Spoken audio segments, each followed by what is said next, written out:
Breaking news phone tapping కేసులో కీలక పరిణామం. ప్రభాకర్ రావు విషయంలో రెడ్ కార్నర్ నోటీసు అమలు ప్రక్రియ అమెరికా ప్రభుత్వం ప్రారంభించింది. అమెరికా నుంచి డిపోర్ట్ చేసేందుకు చర్యలు తీసుకుంటోంది. భారత్ పంపించేందుకు యుఎస్ హోంల్యాండ్ సెక్యూరిటీ ఏజెన్సీ ప్రయత్నాలు మొదలయ్యాయి. తనను రాజకీయ శరణార్థిగా గుర్తించాలని అమెరికాలో ప్రభాకర్ రావు పిటిషన్ వేయగా దర్యాప్తు బృందం వ్యతిరేకించింది. ఫోన్ ట్యాపింగ్ అక్రమాల నివేదిక రూపంలో అమెరికాకు పంపించింది. ఇప్పటికే ప్రభాకర్ రావుకు నాంపల్లి కోర్టు జూన్ 20 లోపు హాజరు కావాలని ఆదేశాలు జారీ చేసింది. లేకుంటే ప్రకటిత నేరస్తుడిగా పరిగణిస్తామని నాంపల్లి కోర్టు నోటీసుల్లో తెలిపింది.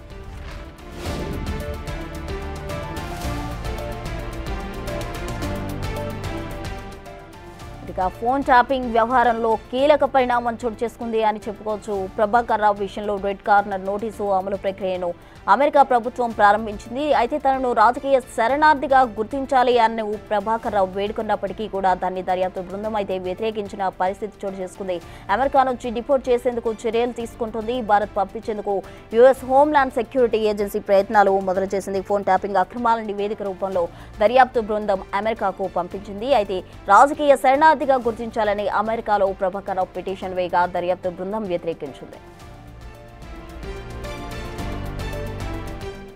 ఇదే అంశానికి సంబంధించి మోర్ డీటెయిల్స్ మా ప్రతినిధి సురేష్ ఫోన్ లైన్ లో అందిస్తారు. సురేష్, ఫోన్ ట్యాపింగ్ కేసులో కీలక నిందితుడైనటువంటి ప్రభాకర్ రావును ఇండియాకు రప్పించేందుకు ఉన్న ప్రతి అవకాశాన్ని దర్యాప్తు బృందం వినియోగిస్తుంది. అందులో భాగంగానే రెడ్ కార్నర్ నోటీసు ప్రక్రియ వేగవంతం చేసి ఇంటర్పోల్ ద్వారా అమెరికా ప్రభుత్వానికి చేరే విధంగా చూశారు. అయితే అమెరికా ప్రభాకర్ రావుని డిపోర్ట్ చేసేందుకు ప్రక్రియ ప్రారంభించింది. ఎందుకంటే ప్రభాకర్ రావు ఇప్పటికే రాజకీయ శరణార్థిగా గుర్తించాలి, నన్ను భారత్ పంపించొద్దు అని చెప్పేసి కూడా ఆయన పిటిషన్ పెట్టుకోవడం జరిగింది. ఆ పిటిషన్ కూడా ఈ డిపోర్ట్ చేసే సమయంలో అతను ప్రస్తావించే అవకాశం ఉంది కాబట్టి అందుకు అనుగుణంగా దర్యాప్తు బృందం ప్రభాకర్ రావు చేసిన అరాచకాలు, ఆయన ఫోన్ ట్యాపింగ్ వ్యవహారాలు, వాటికి సంబంధించిన పూర్తి ఆధారాలతోనే నివేదిక పంపించడం జరిగింది. అక్కడ యుఎస్ పోలీసులకు ఈ నివేదిక చేరింది కాబట్టి ఏదైతే రాజకీయ శరణార్థిగా పిటిషన్ విచారించే సమయంలో వీటిని పరిగణలోకి తీసుకొని అతన్ని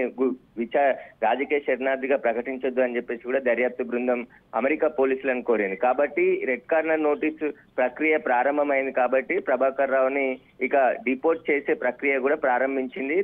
అతి త్వరలోనే ప్రభాకర్ రావుని ఇండియాకు రప్పించే ప్రయత్నాలన్నీ కూడా పోలీసులు చేస్తున్నారు. మరోవైపు నాంపల్లి కోర్టు కూడా జూన్ 20 లోపు ఖచ్చితంగా కోర్టు ముందు హాజరు కావాల్సిందే అని చెప్పేసి కూడా ప్రభాకర్ రావుకు ఆదేశాలు జారీ చేసింది. ఒకవేళ హాజరు కాకుంటే ప్రకటిత అంటే ప్రొక్లైమ్ నిందితుడిగా ఆయనని ప్రకటిస్తామని చెప్పేసి కూడా కోర్టు ఆదేశాలు ఇచ్చింది. కాబట్టి ఇప్పుడు పోలీసులు ఇటువైపు ఉన్నటువంటి అవకాశాలను వినియోగించుకుంటూనే అదేవిధంగా అమెరికా పోలీసులకు కూడా ఈ సమాచారం అంతా చేరవేశారు. వాటికి సంబంధించిన ప్రక్రియను ఇప్పుడు ప్రారంభించారు. కాబట్టి ఖచ్చితంగా ప్రభాకర్ రావుని ఇండియాకి రప్పిస్తారు. ఎందుకంటే ఇక్కడ భారత్ లో ఆయన పాస్పోర్ట్ కూడా రద్దు అయిపోయింది కాబట్టి ఆ విషయాన్ని కూడా అమెరికా ప్రభుత్వం దృష్టికి తీసుకెళ్లడం జరిగింది.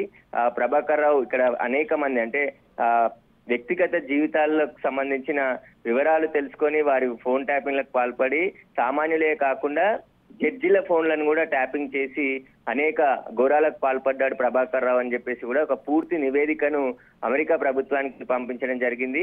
ఆయన రాజకీయ శరణార్థి పిటిషన్ విచారించాల్సి వస్తే వీటిని పరిగణలోకి తీసుకొని ఆయనని ప్రకటించొద్దు అని చెప్పేసి కూడా దర్యాప్తు బృందం అమెరికా పోలీసులను కోరింది. కాబట్టి ఇప్పుడు వీలైనంత త్వరగా ప్రభాకర్ రావుని ఇండియాకి రప్పించి ఆయనను విచారిస్తే కేసులో చాలా కీలక అంశాలు బయటకు వచ్చే అవకాశం ఉందని చెప్పేసి కూడా దర్యాప్తు బృందం భావిస్తుంది. ఎందుకంటే ఇప్పటి వరకు అరెస్ట్ అయిన వాళ్ళంతా కూడా ప్రభాకర్ రావు పేరే చెప్పి ఆయన చెప్తేనే మేము చేశామని చెప్పేసి కూడా వాళ్ళు స్టేట్మెంట్ ఇచ్చారు. కాబట్టి ప్రభాకర్ రావుకు సంబంధించిన విచారణ జరిగితే ఈ కేసులో పూర్తిగా కొలిక్కొచ్చే అవకాశం ఉంటుందని చెప్పేసి కూడా దర్యాప్తు బృందం భావిస్తుంది. ఇక ఆయన ఈ నివాసానికి కూడా ప్రొక్లైమ్ నోటీస్ కూడా ఈ నెల అంటించడం జరిగింది 2-3 రోజుల క్రితమే.